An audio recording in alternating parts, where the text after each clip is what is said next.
l'École supérieure privée de journalisme et communication du Niger. C'est une école qui a vu le jour tout récemment. En tout cas, nous avons eu notre premier arrêté de création de l'école en septembre 2020. Et l'année qui suit, c'était l'arrêté d'ouverture. Et donc, le côté opérationnel a été effectif l'année passée et cette année scolaire qui est en cours. Et donc, c'est une école qui forme les jeunes nigériens et africains en général en journalisme et à 3 niveaux. Nous avons la formation initiale qui consiste à accueillir des jeunes dans nos locaux qui ont le bac, à partir du bac, ou bien l'équivalent du bac. Également, toujours en formation initiale, nous avons les jeunes qui ont un BTS et qui souhaiteraient suivre des cours de formation en journalisme. Donc, nous recevons pour s'inscrire en année de licence journalisme. À côté de cette formation initiale, nous avons la formation continue. Parce que tout simplement, en tant qu'école de formation en journalisme, nous avons, en tout cas dans nos objectifs, le renforcement des capacités de l'existant.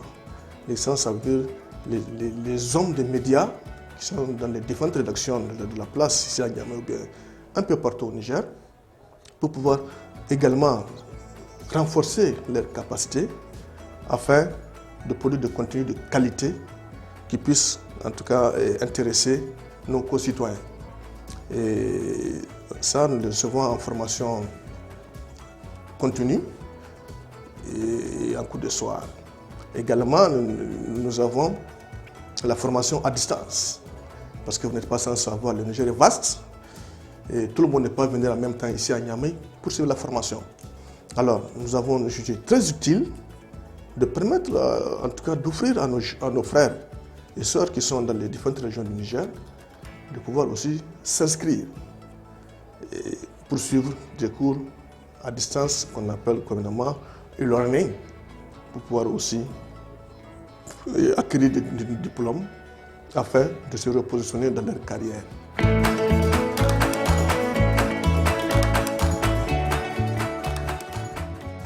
Notre particularité est simple. Nous sommes basés sur une pédagogie qui met en avant beaucoup de pratiques. Et aussi, le corps enseignant, c'est vraiment des personnes expérimentées qui sont connues au niveau des professionnels des médias ici à Niamey. Mais aussi, nous avons la chance de signer. Présentement, nous avons signé 2 conventions de partenariat avec une école supérieure de journalisme à Casablanca, qui nous a fait l'honneur de nous inviter d'aller voir également une école en Tunisie qui permet en tout cas à nos jeunes Nigériens de pouvoir, ceux qui le souhaitent et qui ont les moyens, de pouvoir faire des stages pratiques, soit en Tunisie ou bien au Maroc, grâce à ce partenariat et vice-versa. Également, grâce à ce partenariat, les enseignants de ces 2 écoles, tunisiennes comme marocaines, nous appuient également dans l'enseignement aussi au niveau de l'école et vice-versa. Et donc, c'est une particularité. Et nous offrons également, chose extrêmement importante pour nous, grâce à ces 2 partenariats, nous offrons la possibilité à tous ceux qui ont déjà une licence en journalisme et qui souhaiteraient poursuivre leurs études, aller au master 1, 2 jusqu'au doctorat, nous offrons cette chance grâce à ce partenariat. Ils s'inscrivent chez nous et nous les envoyons au niveau de ces 2 écoles, une école en Tunisie, une école au Maroc, pour pouvoir poursuivre leurs études. Voilà pourquoi même d'ailleurs nous étions en Tunisie et au Maroc pour voir les installations de ces écoles, pour voir dans quelles conditions ils peuvent accueillir les jeunes Nigériens qui souhaitent continuer ces études. Donc voyez-vous, et donc ça c'est extrêmement important, c'est une particularité énorme et une possibilité que nous offrons en tout cas à la jeune génération qui souhaiterait poursuivre les études, de pouvoir les faire tranquillement en journalisme, soit au Maroc ou en Tunisie. Nous sommes trop focus sur la pratique, parce que le journalisme aujourd'hui, c'est la main, c'est la pratique. Autre particularité, ici à l'SJC, le stage, ce n'est pas l'étudiant d'aller le chercher. Nous avons une lisibilité de tous les endroits où nos jeunes, on place nos jeunes déjà dans toutes les 8 régions du Niger. en fonction du jeune. S'il souhaite aller à Maradi, on l'envoie à Maradi. On a une lisibilité claire. Ce n'est pas aux jeunes de prendre une demande, aller faire le tour pour chercher là où faire son stage. Non. Nous offrons automatiquement le poste de stage à tous nos étudiants. Mieux, en première année déjà, nous envoyons un stage pratique. Pas d'observation, un stage pratique. Parce que la formation déjà que je reçois d'ici, les permet déjà de mettre la main dans la pâte automatiquement quand tu vas dans une élection.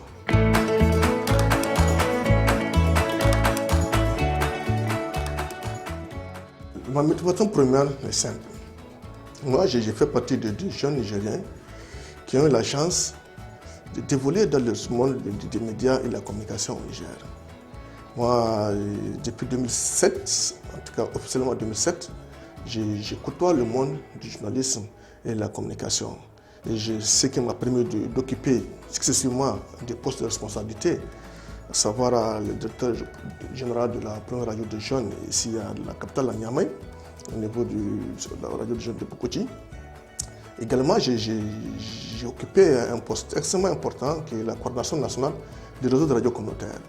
Un réseau puissant de pas moins de 185 radios communautaires réparties sur tous les territoires. Alors, suite à ça, j'ai aussi eu une grande opportunité, c'est de pouvoir poursuivre mes études en France. Et donc, j'ai eu une chance inouïe, en tout cas de bénéficier d'une bourse ici au Niger, donnée grâce à la coopération internationale, qui m'a permis de poursuivre mes études en journalisme en France. Et une fois de retour, j'avais deux choix à faire. Soit je me mets dans mon coin avec mes connaissances acquises et mon expérience également, ou bien je dois réinvestir ces connaissances au profit de tout le monde. Et dans ce sens, le choix était simple pour moi. Je dis, on lance une école. Ça permettrait, en tout cas à moi et à d'autres personnes expérimentées aussi, et qui sont bardées de diplômes dans le domaine du journalisme, de pouvoir aussi réinvestir leur savoir au niveau de la jeunesse nigérienne et africaine qui souhaiterait s'inscrire chez nous. C'est aussi de contribuer tout simplement à la formation de qualité de la nouvelle génération dans le domaine du journalisme.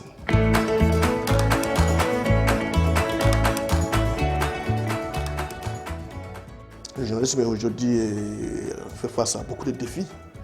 Et des défis, mais également des opportunités. Les défis, c'est quoi? C'est en fait aujourd'hui, avec le développement, la pénétration importante de l'Internet, notamment l'Internet mobile, tout le monde est devenu aujourd'hui producteur de contenu. Et cela doit attirer l'attention des professionnels des médias. Tout simplement,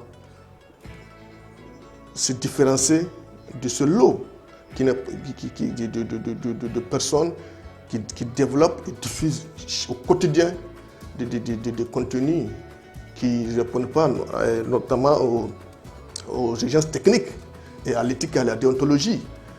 Mais pour le commun des Nigériens, ils n'arrivent pas à faire le distinguo entre le profane et le professionnel. Et donc aujourd'hui, la formation du journaliste est à repasser. Nous devons apporter des innovations, nous devons être au diapason de l'évolution technologique pour qu'enfin nos journalistes puissent répondre à leur première fonction qui est tout simplement de servir la société et également de contribuer au développement économique, socio-culturel du pays.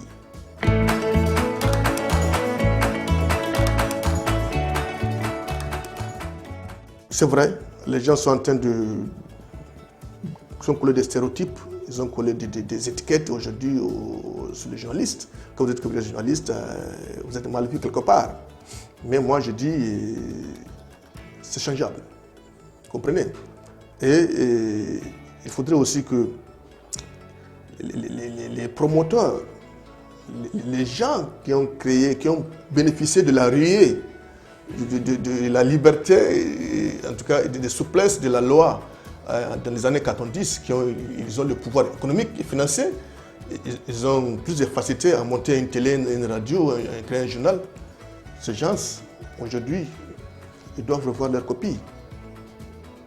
Les journalistes doivent vivre décemment. Tout travail mérite salaire. Être payé décemment afin de faire bien son boulot. Parce que si votre ventre est fragile, quel type de contenu vous pouvez donner? Je ne le vois pas. Et donc, il y a aujourd'hui la convention collective qui est là. Maintenant, son application pêche toujours, même si elle est là. Donc, c'est à ça qu'il faudrait aller voir plutôt comment trouver des solutions pour que tous ces promoteurs des médias qui ont recruté des compatriotes qui travaillent matin, midi, soir, tout le temps, toutes conditions, ce sont ces médias qui font vivre ces médias. Ils doivent vraiment trouver des solutions afin que ces promoteurs puissent mettre en tout cas les journalistes qui travaillent matin, midi, soir dans des conditions minimales, des conditions décentes pour s'exécuter de leur mission d'informer nos concitoyens.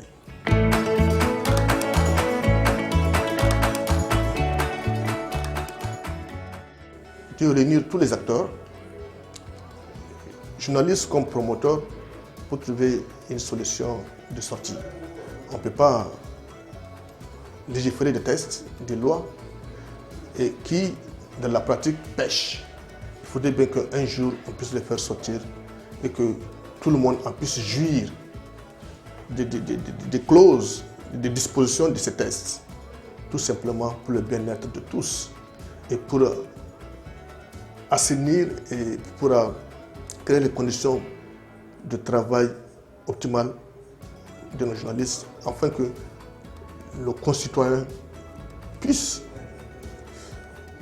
être satisfaits du contenu que nos médias diffusent matin, midi, soir sur les différents types de médias que nous avons au Niger. Donc moi, tout simplement, j'exhorterai les autorités en place, notamment le ministère de tutelle, de bien vouloir, une fois de plus, réunir tous les acteurs et de chercher les voies de mise en application opérationnelle de la convention collective afin de mettre à l'abri et des mots qui assaillent aujourd'hui le journalisme au Niger.